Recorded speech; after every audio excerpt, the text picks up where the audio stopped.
વિદ્યાર્થી મિત્રો, માયસેલ્ફ હાર્દિક સર, શ્રી સારસ્વત વિદ્યાલય વાપીમાં આપ સૌનું સ્વાગત છે. મિત્રો, આપણે વાતો કરી રહ્યા છે ધોરણ 12 જીવ વિજ્ઞાનમાં પ્રકરણ 7 ઉદ્વિકાસ વિશે. મિત્રો, એમાં આપણે આજે કેટલાક એમસીક્યુની ચર્ચા કરવાના છે, તો સૌ ધ્યાન આપે. અને એમસીક્યુ જ્યારે આપણે સોલ્વ કરીએ છીએ ત્યારે પ્રશ્નને ખૂબ જ ધ્યાનપૂર્વક વાંચવો. હવે મિત્રો, પ્રશ્ન છે, ખાલી જગ્યાને ઉદ્વિકાસ માટેના દસ્તાવેજ કહી શકાય છે. ઉદ્વિકાસને સમજવા માટેના દસ્તાવેજની વાત કરે છે મિત્રો, કે કોને ઉદ્વિકાસને સમજવા માટેના દસ્તાવેજ કહી શકાય છે. ઓપ્શન્સ છે અશ્મિઓ, જોડતી કડી, અવશિષ્ટ અંગો કે ગર્ભવિદ્યા. તો મિત્રો, આપણે વિવિધ પ્રકારના પુરાવા વિશે વાત કરી. એમાં યાદ કરજો અશ્મિ, જેને આપણે ફોસિલ્સ કહીએ છીએ, બરાબર. તો આ જે અશ્મિઓ છે મિત્રો, એ ભૂતકાળમાં જીવંત સજીવો હતા. એ સમયના સજીવો, એ સજીવોની છાપ કે એના ભાગો, બરાબર, અને એના કંકાલ વગેરે, તો એના પરથી તુલના થઈ શકે છે. ભૂતકાળના જીવતા સજીવોના અશ્મિઓની તુલના અત્યારના જીવંત સજીવો સાથે કરી શકાય છે. તો આ જે અશ્મિ છે મિત્રો, એ એક પ્રૂફ કહી શકાય કે આવું સજીવ પહેલાં હતું અને એનો હાલના સજીવ સાથે શું સંબંધ છે, બરાબર.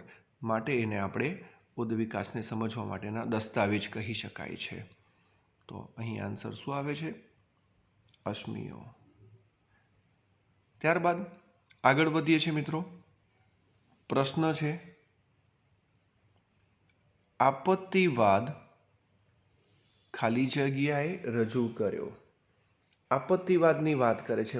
વિવિધ વાદો જોયા છે, ઘણા બધા પ્રશ્નો પણ એના પરથી જોયા હતા, બરાબર છે.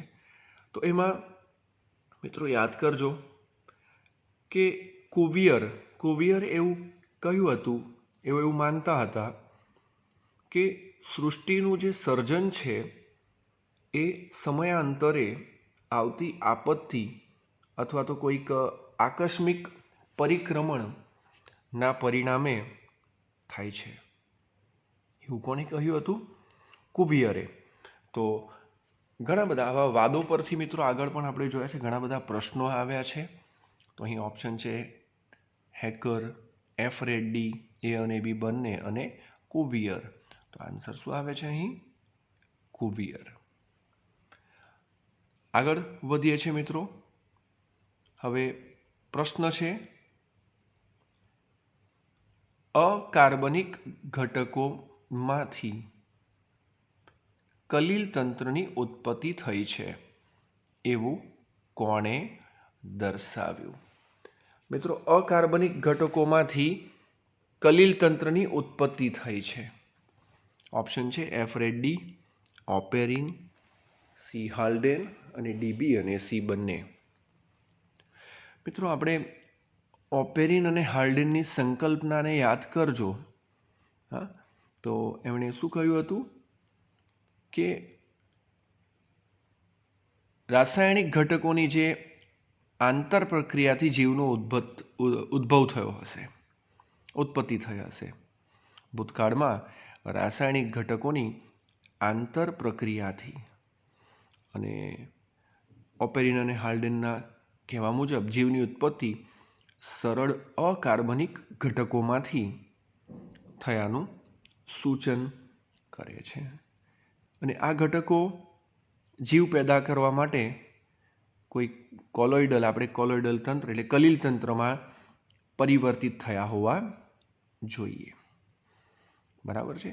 એટલે આ જે કલિલ તંત્રની ઉત્પત્તિ થઈ છે અકાર્બનિક ઘટકોમાંથી, એવું દર્શાવનાર કોણ છે?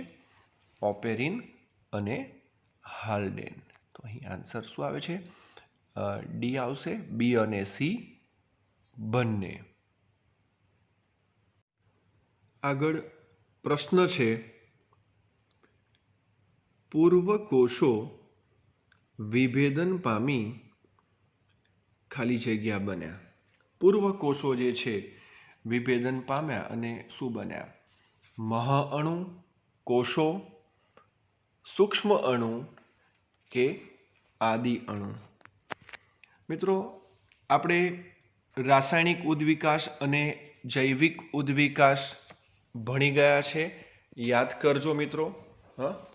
એમાં તમને ખ્યાલ છે કે પૂર્વ કોષો જે છે, પૂર્વ કોષમાંથી કોષો સુધીનું નિર્માણ આપણે જોયું હતું.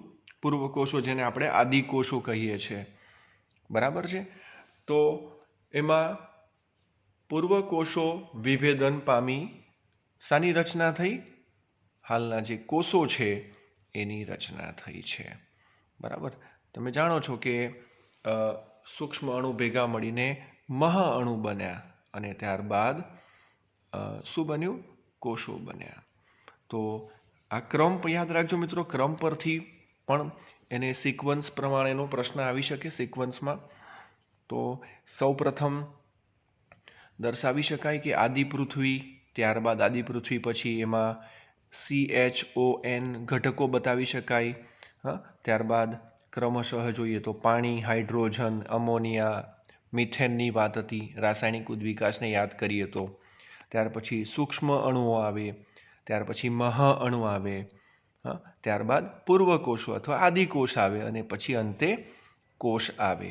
તો મિત્રો, આ આદિ પૃથ્વીથી કોષ સુધીનો આખો ક્રમ આવી શકે છે. તો અહીં જે પ્રશ્ન છે કે પૂર્વ કોષો વિભેદન પામી શું બન્યા? તો અહીંયા શું આવે છે? કોષો બન્યા, બરાબર છે. આગળ વધીએ છીએ. હવે પ્રશ્ન છે, અનુકૂલિત પ્રસરણનો સિદ્ધાંત કોણે સૂચવ્યો હતો? અનુકૂલિત પ્રસરણનો ઓપ્શન્સ છે ડાર્વિન, લેમાર્ક, દ વ્રીસ અને ઓસ્બોર્ન. મિત્રો, અનુકૂલિત પ્રસરણને યાદ કરીએ તો તમે જાણો છો કે સજીવો જીવન જીવવા માટે પર્યાવરણ ઉપર આધાર રાખતું હોય છે અને પર્યાવરણના ઘટકો સ્થિર નથી. તેઓ સમયે સમયે અને સ્થળ મુજબ બદલાતા રહે છે અને તેથી જે સજીવો કે જેઓ જ્યાં જીવે છે ત્યાંના પર્યાવરણ સાથે પોતાની જાતને સુસંગત કરતા હોય છે. એટલે આ જે સજીવોની તેના પર્યાવરણ સાથેની જે સુસંગતતા છે એને આપણે શું કહીએ છીએ? અનુકૂલન કહીએ છીએ. શું કહીએ છીએ? અનુકૂલન કહીએ છીએ, બરાબર છે. જ્યારે એક જ જૂથના સજીવો જુદા જુદા પર્યાવરણ અથવા નિવાસ સ્થાનોમાં વસે ત્યારે તેઓ વિવિધ પ્રકારના અનુકૂલનો વિકસાવે છે અને તેથી એક જ જૂથના સજીવો વિવિધ નિવાસ સ્થાનોમાં વિવિધ અનુકૂલનો દર્શાવે છે મિત્રો. એટલે એક જ જાતના સજીવો છે, એક જ જૂથના સજીવો છે, પણ જુદા જુદા નિવાસ સ્થાનોમાં વસે ત્યારે જુદા જુદા અનુકૂલન દર્શાવે મિત્રો. એને શું કહેવાય? અનુકૂલિત પ્રસરણ કહીએ છીએ આપણે. અનુકૂલિત. અને આનું સૂચન કોણે કર્યું હતું? કોણે સિદ્ધાંત સમજાવ્યો હતો? ઓસ્બોર્ન. તો નામ યાદ રાખજો મિત્રો. અનુકૂલિત પ્રસરણનો સિદ્ધાંત એ ઓસ્બોર્ને આપ્યો હતો. તો અહીં વૈજ્ઞાનિકોના નામો પરથી, જે વિજ્ઞાનીઓના નામો પરથી પણ પ્રશ્ન આવી રહ્યા છે. ત્યારબાદ મિત્રો, અનુકૂલિત પ્રસરણને વિસ્તારપૂર્વક 3 પ્રકારોમાં વર્ગીકૃત કરી શકાય. સ્થાનિક હોય, ખંડીય હોય, સમકાલીન હોય. તો એના પરથી પણ પ્રશ્ન આવી શકે છે. આગળ વધીએ છીએ મિત્રો. હવે પ્રશ્ન છે, નીચેમાંથી કયું મનુષ્યનું અવશિષ્ટ અંગ નથી? મિત્રો, અવશિષ્ટ અંગ નથી એમ કહે છે. તો ઓપ્શન્સ છે કૃમિરૂપ આંત્રપૂછ, ત્યારબાદ ત્રીજું પોપચું, આંખનું ત્રીજું પોપચું, કાનના સ્નાયુઓ અને પાંખ. તો મિત્રો યાદ કરજો, અવશિષ્ટ અંગ એટલે શું? કે જે સજીવોમાં હાલ બિનઉપયોગી છે, બિનકાર્યક્ષમ છે, બિનજરૂરી છે, પરંતુ એ પ્રાણીઓમાં પૂર્વજોમાં એ કાર્યક્ષમ હતા, કાર્યશીલ હતા, બરાબર. અથવા બીજા પ્રાણીઓમાં એ શું કહેવાય, કાર્યક્ષમ હોય, બરાબર છે, પરંતુ હાલ એ અવશેષ રૂપે તમને જોવા મળે છે. તો પૂર્વજોમાં એ કદાચ કાર્યશીલ હતા, હાલ કાર્યશીલ નથી. તો તેવા અંગોની વાત કરીએ, એમાં મનુષ્યની વાત કરે છે. તો કૃમિરૂપ આંત્રપૂછ એ અવશિષ્ટ અંગોમાં આવે છે. આંખનું ત્રીજું પોપચું એ પણ આવે છે. કાનના જે સ્નાયુઓ છે એ પણ અવશિષ્ટ અંગમાં આવે છે, બરાબર.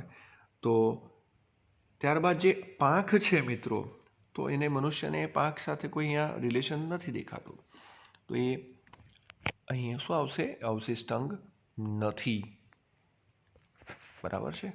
તો આના પરથી પણ પ્રશ્ન આવી શકે, પરંતુ અવશિષ્ટ અંગની વ્યાખ્યા યાદ રાખવાની છે. શું થશે કે જે અંગો શરૂઆતના પૂર્વજોમાં કાર્યક્ષમ, સુવિકસિત હતા અને ઉદ્વિકાસમાં કાળક્રમે નકામા બન્યા અને એ અદૃશ્ય થઈ ગયા, હાલ માત્ર અવશેષ રૂપે જોવા મળે છે. આગળ વધીએ છીએ મિત્રો. હવે પ્રશ્ન છે, ચાર્લ્સ ડાર્વિને નીચેમાંથી ખાલી જગ્યા ટાપુની મુલાકાત લીધી હતી. ચાર્લ્સ ડાર્વિને, ઓપ્શન્સ છે ચર્નોબિલ, આંદામાન નિકોબાર કે ગેલાપેગોસ. મિત્રો, ડાર્વિનની મુલાકાતને યાદ કરીએ, ડાર્વિનના અભ્યાસને યાદ કરીએ, ઉદ્વિકાસમાં એમનું પ્રદાન ખૂબ જ મહત્વનું છે, બરાબર. અને ચાર્લ્સ ડાર્વિને એમનો જે નૈસર્ગિક પસંદગી સિદ્ધાંત, જે જીવની ઉત્પત્તિ ઉત્ક્રાંતિ સમજવા માટેનો મુખ્ય સિદ્ધાંત છે, અને એમના પુસ્તકને પણ યાદ કરીએ, origin of species by means of natural selection. તેમના પુસ્તક પરથી પણ પ્રશ્ન આવી શકે. કયું પુસ્તક છે એમનું? Origin of species by means of natural selection, નૈસર્ગિક પસંદગી સિદ્ધાંતની વાત કરીએ. તો મિત્રો, એમણે એમના પ્રવાસ દરમિયાન જે છે, કયા, ગેલેપેગોસ નામના આઇલેન્ડની, ગેલેપેગોસ ટાપુ પર એમણે પહોંચ્યા હતા, બરાબર. અને ત્યાં તમને ખ્યાલ છે કે ગેલેપેગોસ ટાપુ પર પહોંચ્યા ત્યારે તેમણે એક નાનું કાળું પક્ષી, ફ્રિન્ચ ચકલી, અને ફ્રિન્ચની ચાંચની અંદર એમણે કંઈક જુદાપણું જોયું હતું અને એના વિશે વાતો કરી હતી, બરાબર છે. તો અહીં આન્સર શું આવે છે? એમણે ગેલેપેગોસ ટાપુની મુલાકાત લીધી હતી. હવે પ્રશ્ન છે, ઉપાર્જિત લક્ષણોના વારસાનો સિદ્ધાંત કોણે આપ્યો? ઉપાર્જિત લક્ષણોના વારસાનો સિદ્ધાંત કોણે આપ્યો? તમે જાણો છો, જુદા જુદા વૈજ્ઞાનિકોએ જુદા જુદા વ્યક્તિઓએ પોતાના મંતવ્યો રજૂ કર્યા. એમાં જાણીતા વાદોને યાદ કરીએ તો ડાર્વિનવાદ છે, લેમાર્કવાદ છે, હ્યુગો દ વ્રીસનો વિકૃતિવાદ છે, બરાબર. પરંતુ ઉપાર્જિત લક્ષણોની વાત કરે છે અહીં.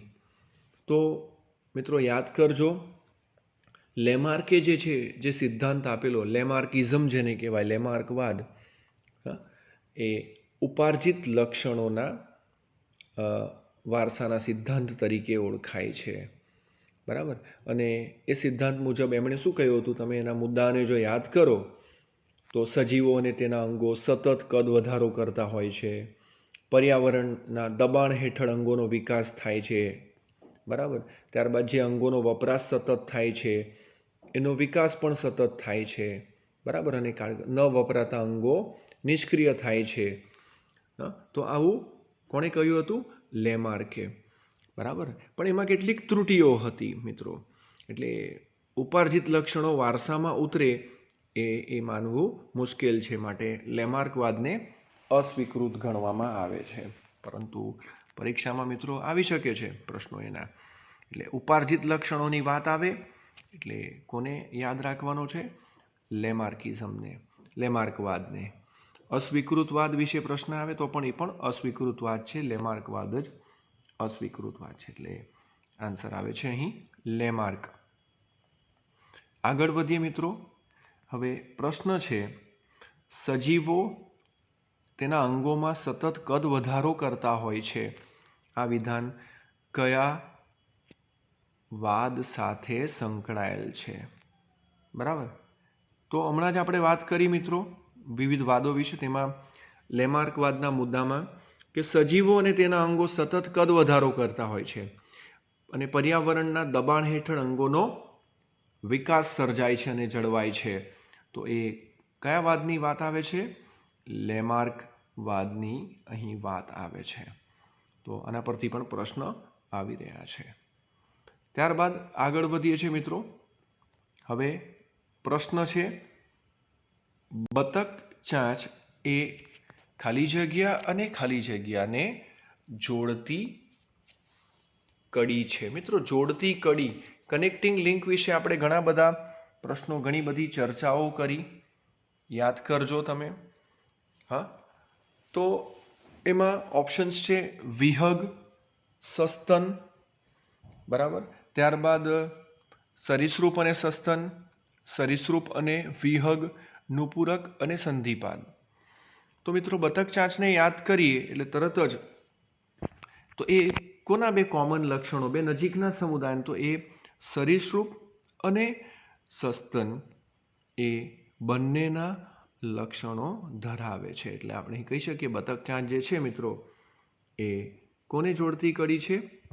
એ સરીસૃપ અને સસ્તનને જોડતી કડી છે.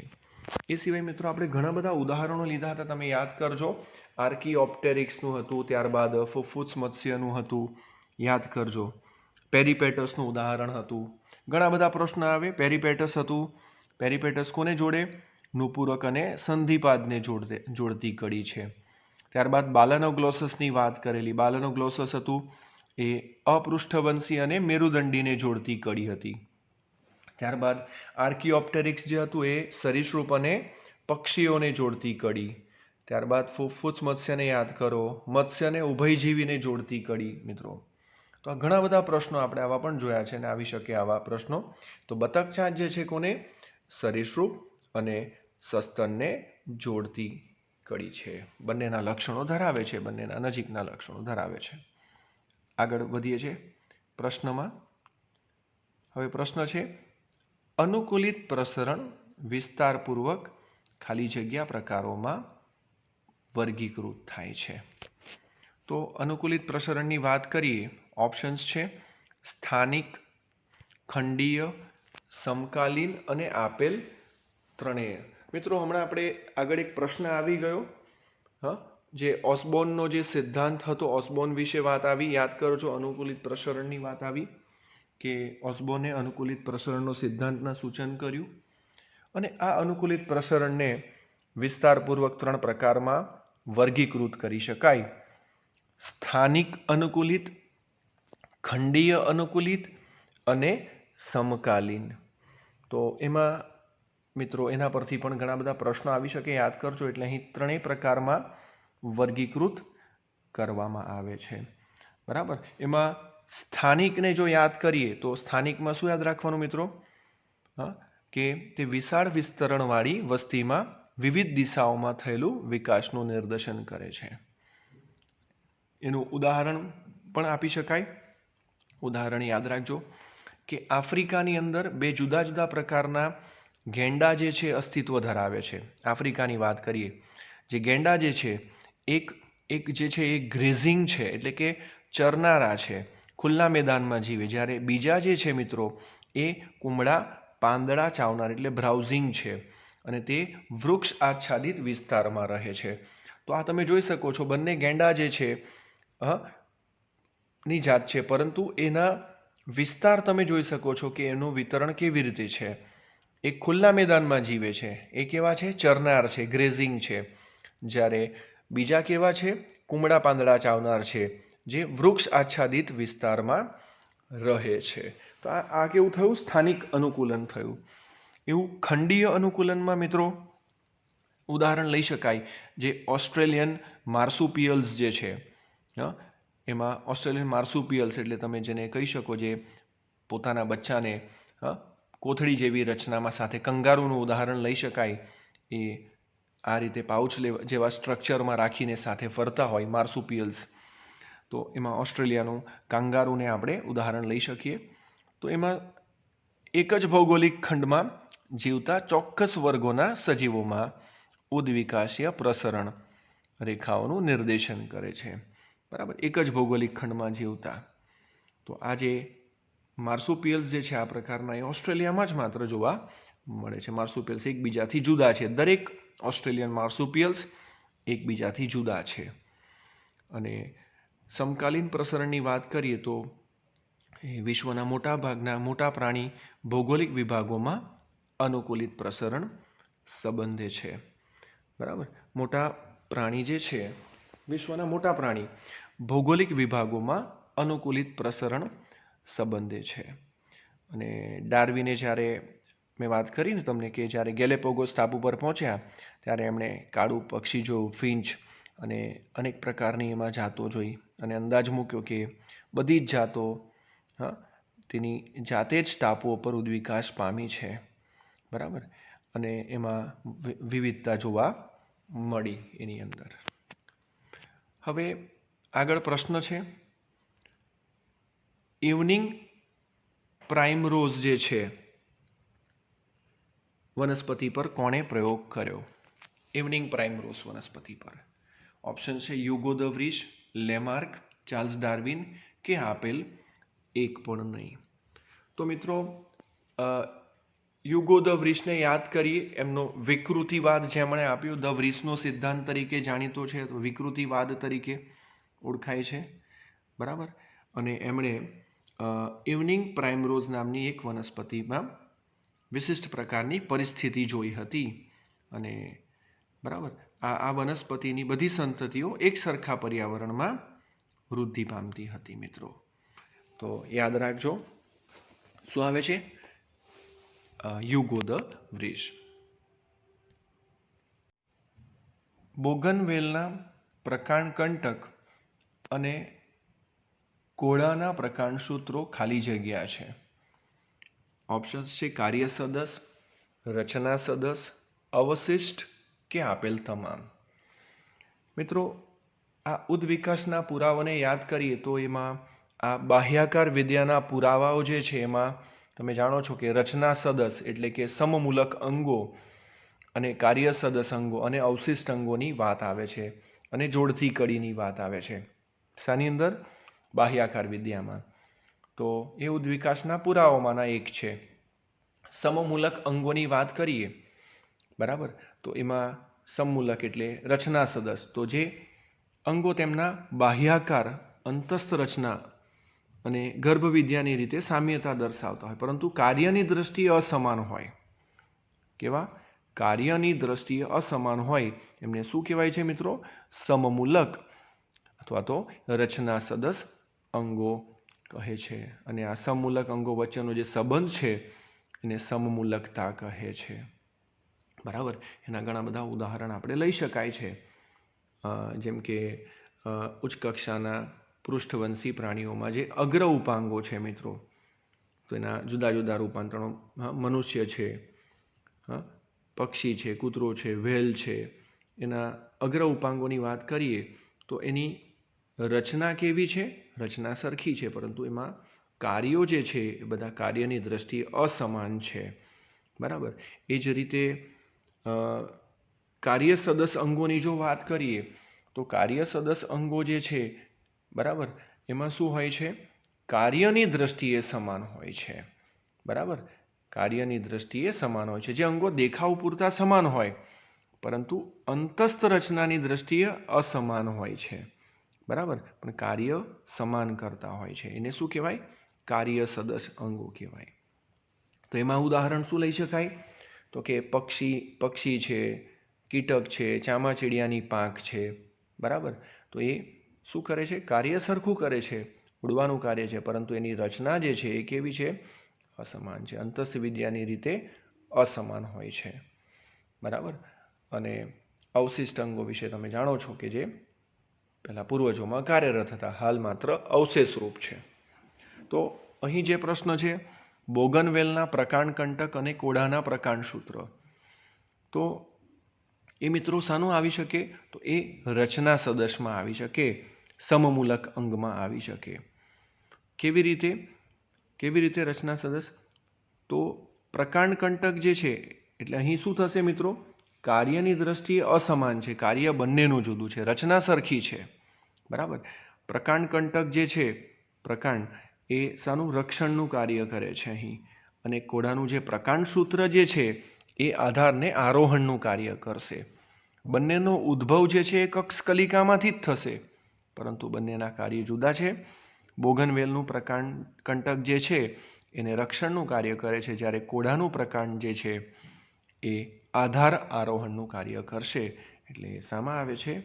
એ રચના સદસ અંગોમાં એનો સમાવેશ થશે. ત્યારબાદ મિત્રો પ્રશ્ન છે, ડાર્વિન ફિન્ચ એ ખાલી જગ્યાનું ઉદાહરણ છે. Darwin Finch.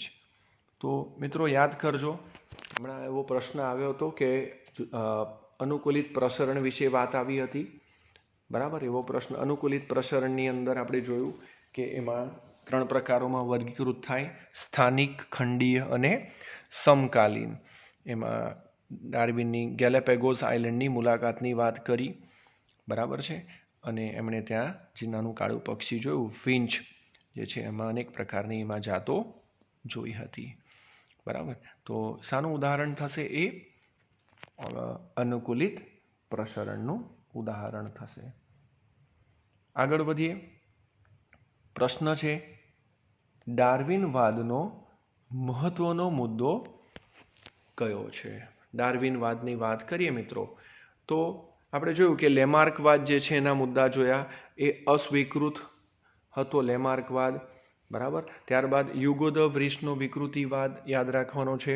ડાર્વિનવાદની વાત કરીએ તો મિત્રો ડાર્વિને જે મુદ્દાઓ આપ્યા હતા એમાં તમને ખ્યાલ છે નેચરલ સિલેક્શન, પ્રાકૃતિક પસંદગી, અને મેં તમને એના પુસ્તક વિશે પણ વાત કરી હતી. એમના પુસ્તકનું નામ શું હતું? એમના પુસ્તકનું નામ origin of species by means of natural selection. એટલે એમણે જે રજૂ કરેલ એમાં નૈસર્ગિક પસંદગીવાદનો જે સિદ્ધાંત છે એ જીવસૃષ્ટિની ઉત્ક્રાંતિ સમજાવતો મુખ્ય સિદ્ધાંત છે, બરાબર. ડાર્વિન જે છે મિત્રો, એમના વાદોની અંદર વાત કરીએ તો એના જે મુદ્દાઓ છે એમાં વિપુલ સંતતિ, મુખ્ય મુદ્દાઓને જો યાદ કરીએ તો વિપુલ સંતતિ, અસ્તિત્વ માટે જીવન સંઘર્ષ, ભિન્નતા અને નૈસર્ગિક પસંદગી, આ એના 4 મુદ્દાઓ. પરંતુ એમની એક મર્યાદા હતી, એટલે ત્રુટિ કહી શકાય કે ડાર્વિનવાદની ત્રુટિ કઈ?